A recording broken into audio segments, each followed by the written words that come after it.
Hello friends, welcome back to Spot Success. आज के lecture में हम इन्वायरमेंट के कुछ इम्पोर्टेंट टॉपिक्स को कवर करेंगे। ऐसी इंटरनेशनल या नेशनल ऑर्गेनाइजेशन जो न्यूज़ में थी और प्रीलिम्स पर्सपेक्टिव से इम्पोर्टेंट हो सकती हैं। चलिए लेक्चर स्टार्ट करते हैं। आज के लेक्चर में हम IPCC, IUCN, UNEP, UNFCCC, sites, traffic, WCCB और WMO इन सभी के बारे में जानेंगे और कॉन्टेक्स्ट भी जानेंगे कि हम इनको पढ़ क्यों रहे हैं।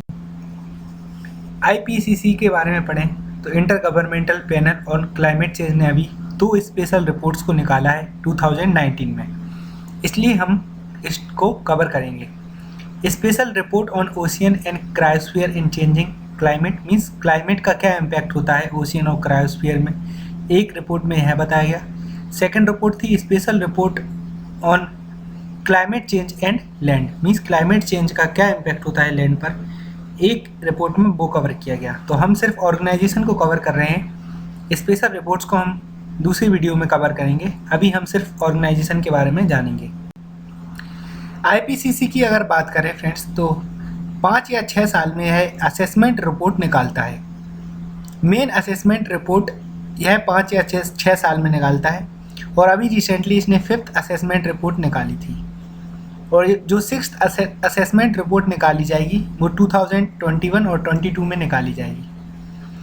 टाइम टू टाइम फ्रेंड्स यह स्पेसिफिक इशू पर फोकस करके एक स्पेशल रिपोर्ट भी निकालता है और हमने कॉन्टेक्स्ट भी यही देखा था कि 2019 में 2 स्पेशल रिपोर्ट्स निकाली गई, एक लैंड पर फोकस करके और एक ओशियन और क्रायोस्फीयर पर फोकस करके। 2018 में भी फ्रेंड्स ऐसी एक रिपोर्ट निकाली गई थी, global warming of 1.5 degree Celsius. और नेक्स्ट स्पेशल रिपोर्ट निकाली जानी है 7th असेसमेंट साइकिल में, जो कि 6th असेसमेंट साइकिल के बाद होनी है। 6th असेसमेंट रिपोर्ट 2021 और 22 को आएगी फ्रेंड्स। तो और 7th असेसमेंट साइकिल में एक स्पेशल रिपोर्ट भी निकाली जाएगी IPCC के द्वारा और उसका फोकस होगा सिटीज़ पर, मीन्स क्लाइमेट चेंज का क्या इम्पैक्ट रहता है सिटीज़ पर। IPCC की बात करें तो यह यूनाइटेड नेशन बॉडी है, इसलिए इसका हेडक्वार्टर जेनेवा स्विट्जरलैंड में है। इसका काम क्या है फ्रेंड्स, यह रेगुलर साइंटिफिक असेसमेंट प्रोवाइड करता है रिगार्डिंग क्लाइमेट चेंज और क्लाइमेट चेंज से क्या इम्प्लीकेशन होने वाले हैं, फ्यूचर रिस्क क्या हैं, उसके साथ साथ यह अडेप्टेशन और मिटिगेशन स्ट्रेटजीज भी बताता है। इसलिए इसकी असेसमेंट रिपोर्ट पॉलिसी मेकर्स के लिए बहुत इंपॉर्टेंट हो जाती है। इंटर गवर्नमेंटल पैनल और क्लाइमेट चेंज को 1988 में एस्टेब्लिश किया गया था by United Nation Environment Programme and World Meteorological Organization. तो यूनाइटेड नेशन एनवायरनमेंट प्रोग्राम और WMO ने मिलकर IPCC को 1988 में एस्टेब्लिश किया था। इंडिया भी फ्रेंड्स इसका एक मेंबर है। अभी तक यह 5 असेसमेंट रिपोर्ट को पब्लिश कर चुका है और 6th असेसमेंट रिपोर्ट आने वाली है नेक्स्ट ईयर। जो यह पॉइंट है आपको याद रखना है, IPCC कोई सेपरेट रिसर्च या कंडक्ट नहीं करता है, ना ही यह मॉनिटर करता है क्लाइमेट को और रिलेटेड फिनोमेना इटसेल्फ। यह जो रिपोर्ट्स होती हैं ऑलरेडी फ्रेंड्स उसके हिसाब से साइंटिफिक असेसमेंट प्रोवाइड करता है। इसको 2007 में नोबेल पीस प्राइज भी दिया गया था। जो नेक्स्ट बॉडी है फ्रेंड्स वो है international Union for Conservation of nature. इसको हम डिस्कस क्यों करेंगे, कॉन्टेक्स्ट यह था फ्रेंड्स, अभी ओशियन डीऑक्सीजनेशन एवरीवन प्रॉब्लम एक रिपोर्ट निकाली गई IUCN के द्वारा। यह हम ऑलरेडी सेट में डिस्कस कर चुके हैं, हम आज इस बॉडी के बारे में पढ़ेंगे। तो ओशियन डीऑक्सीजनेशन एवरीवन प्रॉब्लम यह रिपोर्ट निकाली थी IUCN ने। International Union for Conservation of nature की बात करें तो इसको 1948 में एस्टेब्लिश किया गया था। इसको पहले 2 नाम से बुलाया जाता था, International Union for Protection of Nature and then World Conservation Union. इसका काम क्या है फ्रेंड, जैसे कि आप नाम से समझ सकते हैं international Union for Conservation of nature, तो यह नेचर कंजर्वेशन की तरफ काम करती है and sustainable use of natural resource. इसका काम है फ्रेंड्स डाटा को गैदर करना, एनालाइज करना, field project, advocacy and education, research भी यह प्रोवाइड करती है। कुछ फैक्चुअल पॉइंट जो आपको लर्न करना है, world Wide Fund for nature और वर्ल्ड कंजर्वेशन मॉनिटरिंग सेंटर को जब एस्टेब्लिश किया गया था तो IUCN भी उसमें इन्वॉल्व था, यह आपको याद रखना है। इसका फ्रेंड्स एक ऑब्जर्वेशन और कंसल्टेटिव स्टेटस है यूनाइटेड नेशन में। इसलिए यह एक इम्पोर्टेंट रोल प्ले करता है for the implementation of several international convention on nature conservation and biodiversity.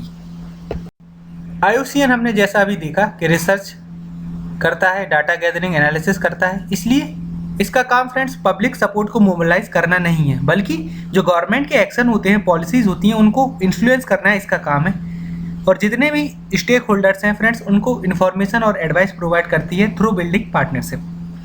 IUCN एक फेमस रेड लिस्ट भी निकालती है जिसको IUCN red list of threatened species के नाम से जाना जाता है, और यह कंजर्वेशन स्टेटस बताती है जो स्पीसीज हैं वर्ल्ड वाइड उनका।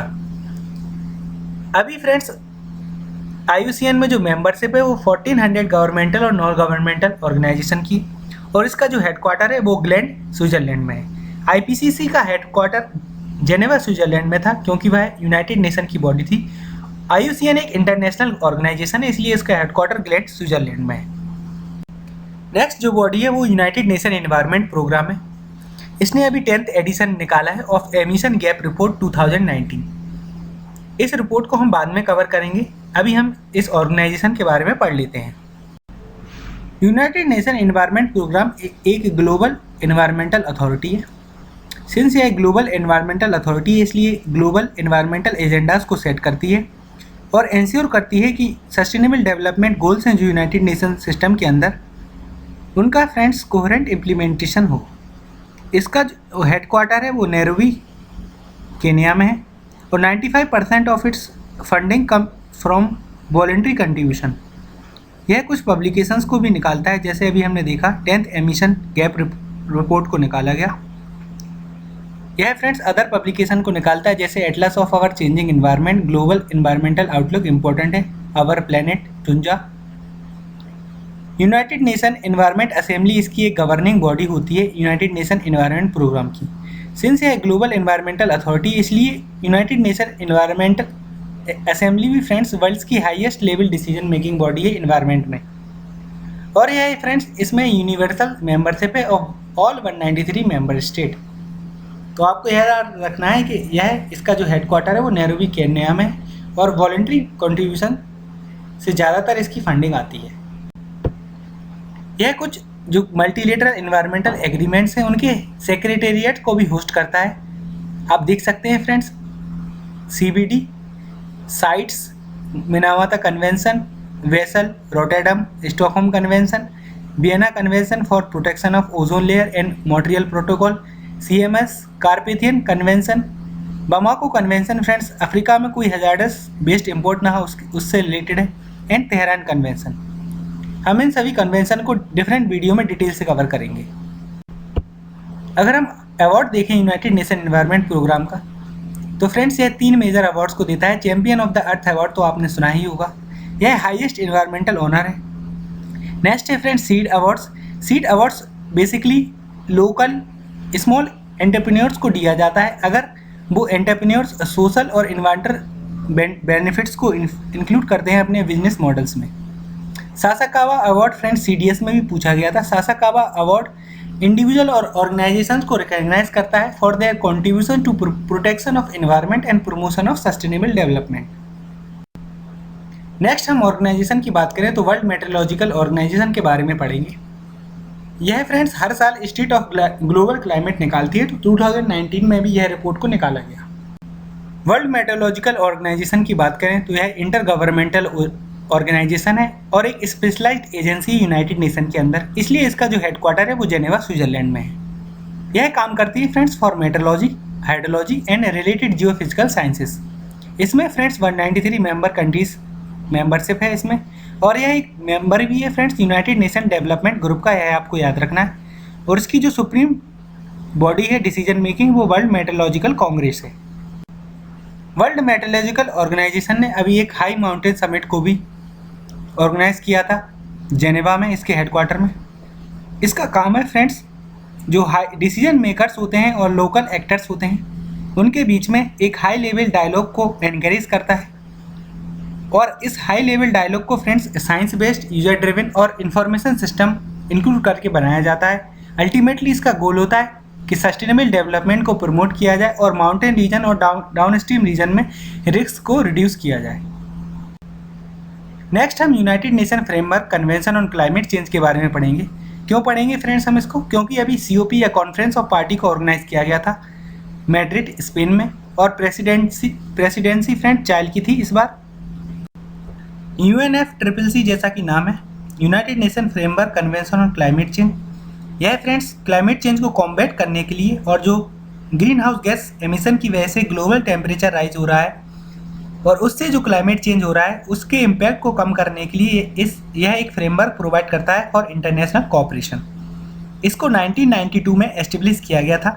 1992 में एक फेमस समिट हुई थी, आप सभी ने सुना होगा, रियो समिट उसको बोला जाता है। रियो समिट को फ्रेंड्स UNCED या United nation sustainable conference on environment and development भी बोला जाता है। तो 1992 में जो रियो समिट हुई थी उसको United nation sustainable conference on environment and development भी बोला जाता है। UNFCCC के साथ साथ फ्रेंड्स 2 और कन्वेंशन को अडॉप्ट किया गया था, United Nation Convention on Biological Diversity and United Nation Convention to Combat Desertification. इसको फ्रेंड्स 1992 में एस्टेब्लिश किया गया था और 21 मार्च 1994 को यह फोर्स में लाया गया था। और नियरली आज अगर हम देखें तो इसमें यूनिवर्सल मेंबरशिप है ऑफ 197 कंट्रीज। जो कंट्रीज फ्रेंड्स इस कन्वेंशन को रेटिफाई करती हैं उनको हम COP या पार्टीज बोलते हैं कन्वेंशन। तो जो COP थी इस बार 25th कॉन्फ्रेंस ऑफ पार्टी थी। United nation framework convention on climate change का जो सेक्रेटेरिएट है वो बॉन जर्मनी में है, ये आपको याद रखना है। और जो डिफरेंट कंट्रीज़ के नेशनली डिटरमिन्ड कॉन्ट्रीब्यूशन होते हैं to limit the global temperature, उसकी रजिस्ट्री भी या रिकॉर्ड भी यही मेंटेन करता है। और जो नेशनली डिटरमिन्ड कॉन्ट्रीब्यूशन है फ्रेंड्स वो पेरिस एग्रीमेंट के अंदर एस्टेब्लिश किए गए थे। तो जनवरी 1, 2020 से पेरिस एग्रीमेंट को अब इम्प्लीमेंट कर दिया गया है, यह भी आपको याद रखना है। नेक्स्ट बॉडी फ्रेंड साइट्स है जिसको convention on international trade in endangered species of wild fauna and flora के नाम से जाना जाता है। इसको वाशिंगटन कन्वेंशन भी बोलते हैं क्योंकि इसका जो हेडक्वार्टर या लोकेशन है वो वाशिंगटन में ही है। अभी कॉन्टेक्स्ट यह था फ्रेंड्स, इसकी recently 18th conference of parties को ऑर्गेनाइज किया गया जेनेवा स्विट्जरलैंड में, इसलिए इस बॉडी के बारे में हम पढ़ रहे हैं। जो मेजर हाईलाइट थे इस कॉन्फ्रेंस ऑफ पार्टी के वो यह थे फ्रेंड्स, जो स्मूथ कोटेड वाटर होता है उसको अब अपेंडिक्स 2 से साइट्स की अपेंडिक्स 1 में इंक्लूड कर दिया गया है। साइट्स 3 अपेंडिक्स को मेंटेन करता है, वो भी हम आगे देखेंगे। स्मूथ कोटेड वाटर की बात करें तो उनकी जो पॉपुलेशन है फ्रेंड्स वो 30% तक फॉल हो चुकी है ओवर द पास्ट 30 ईयर्स। एक फ्रेंड्स टोके गेको भी थी और इस कॉन्फ्रेंस में उसको भी साइट्स के अपेंडिक्स 2 में इंक्लूड किया गया। जो इंडिया के रेस्पेक्ट से मेजर हाईलाइट है वो यह है फ्रेंड्स, इंडियन स्टार टोटॉइस को अब साइट्स की अपेंडिक्स 1 में इंक्लूड किया गया है और उसको highest level of international protection दिया गया है फ्रॉम कमर्शियल ट्रेड। अब हम साइट्स के बारे में पढ़ते हैं। साइट्स फ्रेंड्स एक मल्टीलेटरल एग्रीमेंट है गवर्नमेंट के बीच में जो रेगुलेट करता है international trade off wild life and wild life products. तो वाइल्ड लाइफ प्रोडक्ट्स की बात करें तो ट्रिंकेट जो एक ज्वेलरी का ही सामान होता है, लेदर गुड्स, फूड, यह भी इसमें इंक्लूड किए गए हैं। और वाइल्ड लाइफ में फ्रेंड्स लाइव एनिमल्स और प्लांट्स को इंक्लूड किया गया है। तो यह आपको याद रखना है, वाइल्ड लाइफ और वाइल्ड लाइफ प्रोडक्ट्स दोनों को ही यह रेगुलेट करता है इंटरनेशनली। इसको 1975 में इम्प्लीमेंट किया गया था फ्रेंड्स, इंश्योर करने के लिए जो भी इंटरनेशनल ट्रेड होता है वो थ्रेटन ना करे वाइल्ड प्लांट्स और एनिमल्स को। इस कन्वेंशन में 183 पार्टी हैं, 182 स्टेट है फ्रेंड्स और एक यूरोपियन यूनियन है। इंडिया भी पार्टी है साइट्स का, या इंडिया ने वाशिंगटन कन्वेंशन को साइन करके रखा है। जो फ्रेंड्स इस कन्वेंशन को साइन करती हैं उनको पार्टीज बोला जाता है, जैसे कि UNFCCC में बोला जाता है।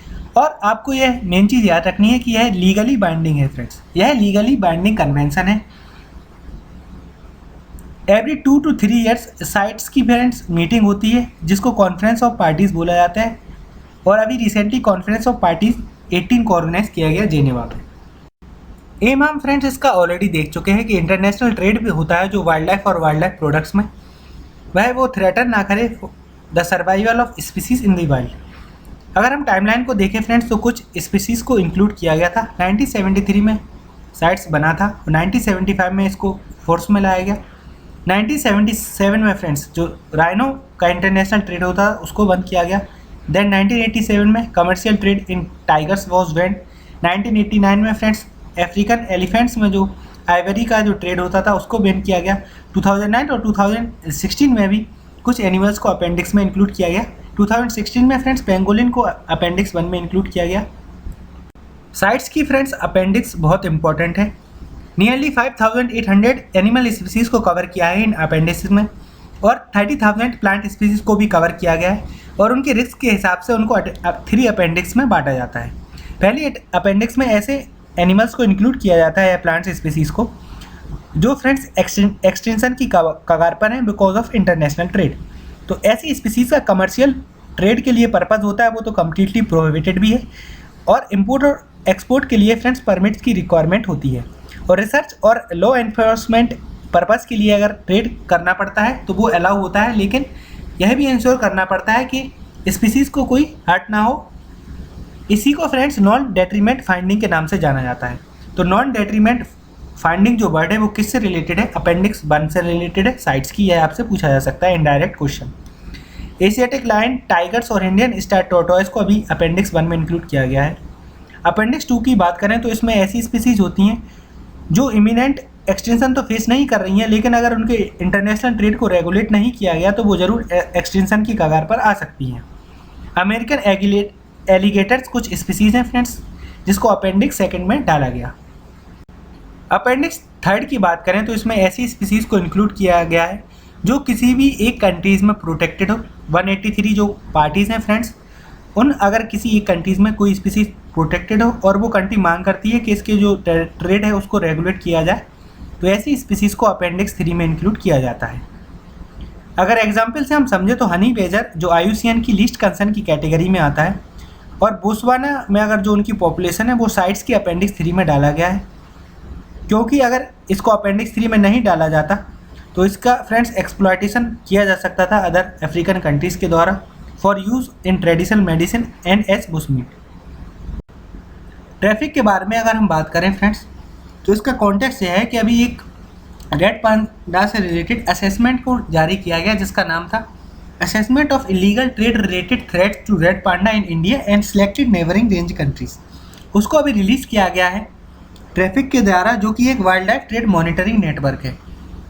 जो है रिपोर्ट निकाली गई वो 10 ईयर्स के पीरियड को ध्यान में रखते हुए निकाली गई और फ्रेंड्स पोचिंग और जो ट्रेड होता है इस स्पीसीज़ को उसको भी नोटिस करके यह रिपोर्ट को निकाला गया।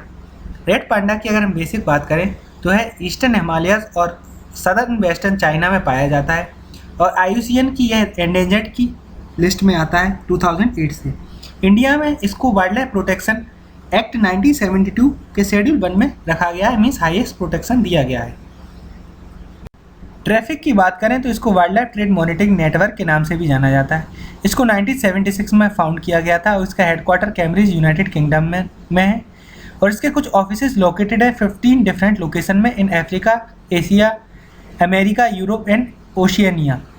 इसको एक अलायंस की तरफ फाउंड किया गया था of World Wide Fund for Nature and International Union for Conservation of nature.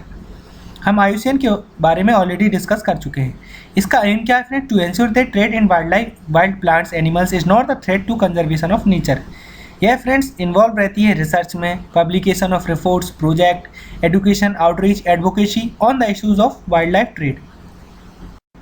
Last body के बारे में हम बात कर लेते हैं जो कि wild life Crime Control bureau है।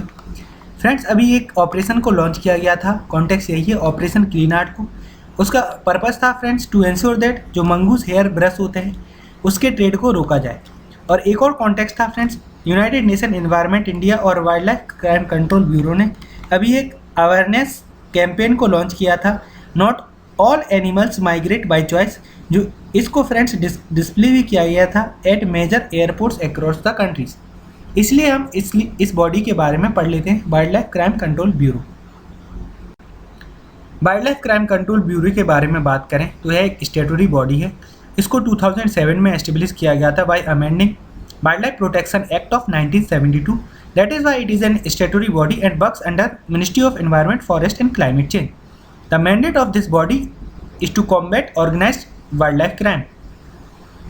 यह फ्रेंड्स इंटेलिजेंस को भी गैदर करती है regarding organized wild life crime activities और उनको शेयर करती है स्टेट अथॉरिटीज़ के साथ, एनफोर्समेंट एजेंसी के साथ। ताकि इमीडिएट एक्शन लिया जा सके क्रिमिनल्स के खिलाफ। और यह एडवाइस और असिस्ट करती है कस्टम अथॉरिटीज़ को for the inspection of consignment of flora and fauna, ताकि जो कंसाइनमेंट है वो wild Life Protection act sites और एक्सपोर्ट इम्पोर्ट पॉलिसी जो गवर्न करती है उन आइटम्स को फ्रेंड्स, उनके हिसाब से उन कंसाइनमेंट को इम्पोर्ट या एक्सपोर्ट किया जाए। तो wild life Crime Control bureau एक स्टेटरी बॉडी है और इसको 2007 में बनाया गया था। तो आज के लेक्चर में हम कुछ इंपॉर्टेंट बॉडीज़ को जाना और हम इसको जारी रखेंगे फ्रेंड्स, और एनवायरनमेंट को बेसिक के साथ पूरा कवर करेंगे बिफोर आवर प्रीलिम्स एग्जाम।